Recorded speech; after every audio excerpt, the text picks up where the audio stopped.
Mukunda jewellery block buster chain Mela flat 5.99% మాత్రమే. ఆంధ్రప్రదేశ్ పారిశ్రామిక చరిత్రలో సరికొత్త అధ్యాయం మొదలైంది. Iconic motor cycle brand royal Enfield తన భారీ మెగా ప్లాన్ ను ఏపీలో ఏర్పాటు చేసేందుకు సిద్ధమైంది. సుమారు 2,200 కోట్ల రూపాయల పెట్టుబడితో తిరుపతి జిల్లా సత్యవేడిలో ఈ తయారీ కేంద్రాన్ని నెలకొల్పుతున్నారు.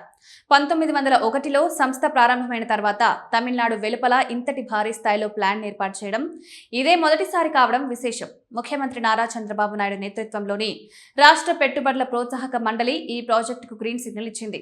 ఈ ప్లాంట్ ద్వారా కేవలం మోటార్ సైకిళ్ల తయారీ మాత్రమే కాకుండా ఒక భారీ వెండర్ పార్క్ కూడా అభివృద్ధి చెందనుంది.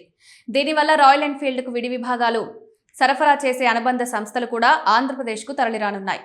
ఇది సత్యవేడును ప్రపంచ స్థాయి ఆటోమొబైల్ క్లస్టర్ గా మార్చనుంది. ఈ ప్లాంట్ ప్రారంభం కావడంతో రాయల్ ఎన్ఫీల్డ్ వార్షిక ఉత్పత్తి సామర్థ్యం దాదాపు 9 లక్షల యూనిట్లు పెరగనుంది. దీంతో దేశీయ మార్కెట్ తో పాటు అంతర్జాతీయ ఎగుమతులలో కూడా సంస్థ మరింత దూసుకెళ్లే అవకాశం కనిపిస్తోంది.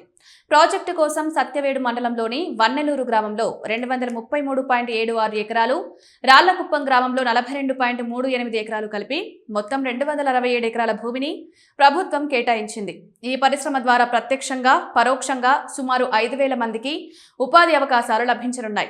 మొదటి దశలో ప్రధాన తయారీ యూనిట్తో పాటు ప్రత్యేక వెండర్ పార్కును కూడా అభివృద్ధి చేయాలని ప్రణాళిక రూపొందించారు. దీనివల్ల రాయల్ ఎన్ఫీల్డ్కు అనుబంధంగా ఉన్న సరఫరాదారులు, భాగాల తయారీ సంస్థలు కూడా ఏపీకి తరలివచ్చే అవకాశం ఉంది.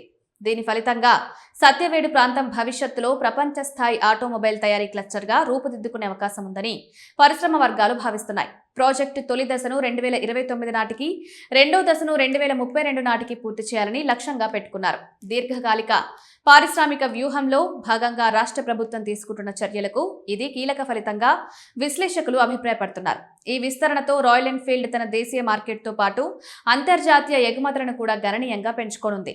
రాయల్ ఎన్ఫీల్డ్ వంటి గ్లోబల్ బ్రాండ్ ఏపీని ఎంచుకోవడం రాష్ట్ర వ్యాపార అనుకూల వాతావరణానికి నిదర్శనం.